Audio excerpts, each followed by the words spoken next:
Hello, fellow beachcombers and book readers. I was tagged by Jay at. Oh, I'm not supposed to use his name. Maybe it doesn't matter.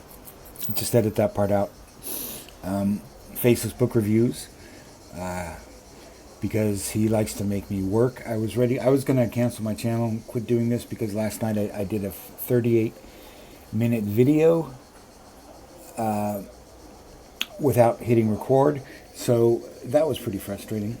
And there's a lot of good ideas in that video, probably not worth 38 minutes. So I'll get back on the horse by bowing to Faceless Book Reviews' ruthless insistence that I follow his orders. And I'll take the prompts right off here. It is the Beach Vacation tag, an original tag by some other character, which is a new channel to me, so I'm going to check that channel out. Am I still recording? Yes. And I'll tag both I'll put both these in the comments like everybody does, blah, blah, blah. Here we go. I thought about doing this video on the beach itself, since I am near a beach, which is, I would say, a good 5 kilometers of wall-to-wall chaise lounges occupied by Europeans in their Speedos.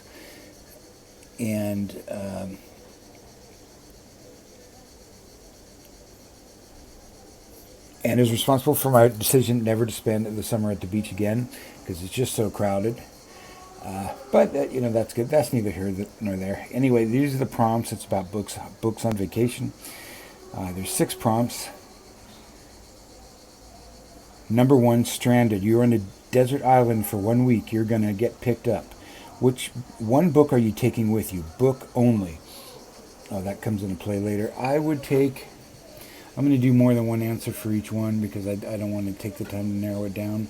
My first instinct is that I would take Crime and Punishment because I want to reread it, but I don't ever have even that time to sit down and reread it because there's so many other things I want to read.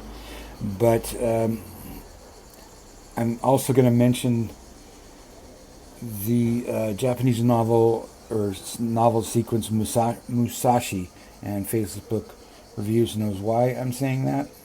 That's another book I've always wanted to read, so it might be a good pick. Okay, that's enough for that question. I've got better answers for the other ones. Flip-flop friendships, or how I learned to love Crocs. That's question number 2. A story with friendship at its core. Bonus summer camp or travel. And you can list a book, a movie, or a comic. The book is... There's 2 books. First is the Epic of Gilgamesh, which is the story of Gilgamesh, the king of wherever. It's been a long time since I read it. And Endymion, the forest man, Gilgamesh ends up in the forest, forms an alliance. It's sort of the archetypal story of the civilized man versus the savage man, the man of nature. So I would say that one, or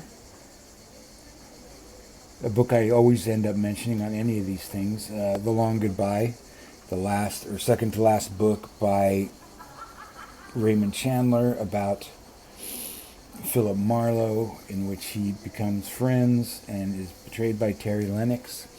That's an interesting book about friendships, I think, male friendships especially. I really like it. Movie, I had one before. Oh, maybe it wasn't for this one. And comic book, World's Finest Comics. Any long run of Superman and Batman having adventures together, that's the greatest friendship in comic books. So I'll say World's Finest Comics. I believe they're making a movie called World's Finest in this new DCU thing. And I suppose it's Batman and Superman being pals.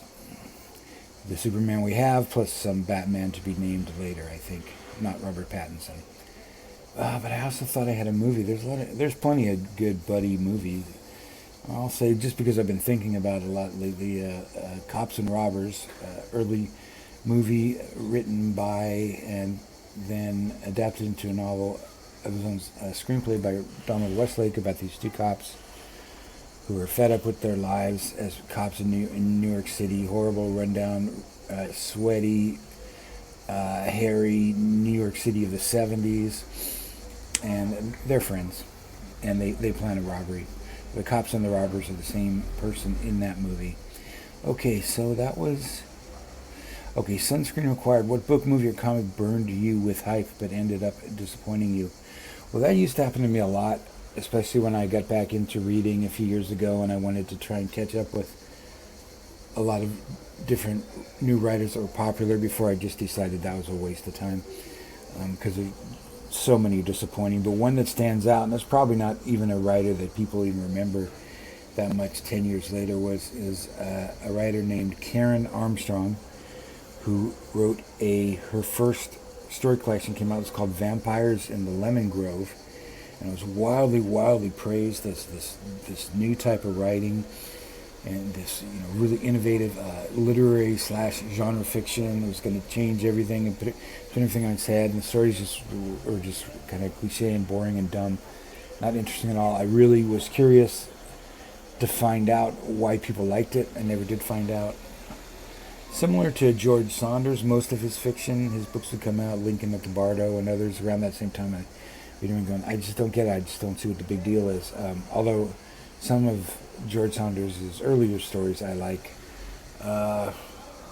Another book just came to mind as I was talking about Karen Armstrong. Bunch of hype books at that time. Grady Hendrix, Horror Store, not a very good book.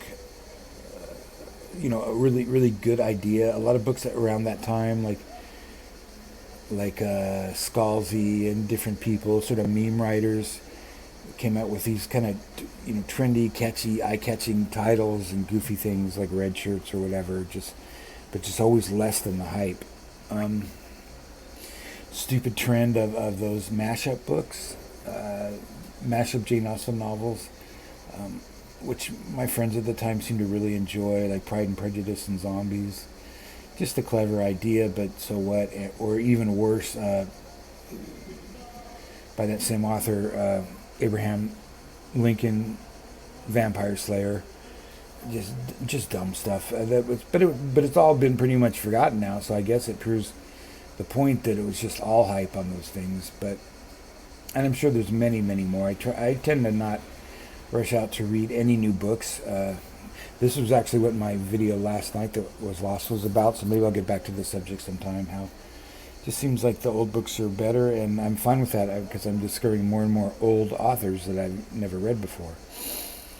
Anyway, I keep losing my place here. Okay, so that was Sunscreen Required. What book burned you? Number 4, Sunburn and Secrets. Pick up a twisty, juicy thriller or mystery, perfect for a hot day, book, movie, or comic. I would go with any Thomas Harris novel. Well, I haven't read all his novels. I've still got a couple left in reserve, but I've read all his Hannibal Lecter novels. I would go with the classics, Red Dragon or Silence of the Lambs. They're just really nobody writes the big, thick thriller as well as Thomas Harris, I don't think. I mean, I've tried some others, usually don't finish them, so that's my big, fat, juicy thriller, even though those are quite old by now. And I guess, I don't know if he'll ever write another book. He has a more recent book than his Hannibal Lecter novels that I haven't read yet, but I'm looking forward to it. Number 5, Beach Book Bag or Bog Bag. Beach Book Bag or Bog Bag. What's your go-to lightweight, fast-paced read for the beach, book or comic? Okay, right now I would grab the next 5 or 6 87th Precinct novels by Ed McBain. I've read about 5 or 6. I'd grab another stack of them. 1,000 pages, 5 books. They're just fantastic, quick, breezy reads. An excellent writer who I came to fairly late in life. I've only been reading Ed McBain a couple of years, whereas I've read many books by his contemporaries. But I think he's one of the best, as I mentioned in a comment to Kevin Tolles about the same author. Okay, so I'm kind of disappointed this is coming to an end already because I'm just barely starting to have fun here. But the last question is Seashell Surprise. Name a book, movie, or comic that looks simple but had unexpected depth or beauty inside. Damn it, I forgot to look this one up beforehand. I don't have a. I, oh, I know, no, I do remember what I wanted to say. Pride and Prejudice. My second read of Pride and Prejudice, which I'm in the middle of right now. Because when I tried to read it when I was young, I read it. I didn't get much out of it, so I'm rereading it as an experiment to see if my opinion's changed over the years. It definitely has. I'm reading it more as a family saga. It has unexpected depths because at least superficially, it's a love story about one couple, but it builds this whole world really brilliantly of what they're up against. The whole culture of marriages and the class system in Britain and everything around 815, and so it has unexpected depths for me on that level. And beauty is very well written. All books are well written. Okay, that's it. Let's see how it goes. I'm doing this on the 23rd. It's probably going to go up for next Tuesday, and I will talk to you later. Keep the sand off your out from between your toes, or something like that. That's my new sign off. Still working on it. All right. Thanks all. Bye.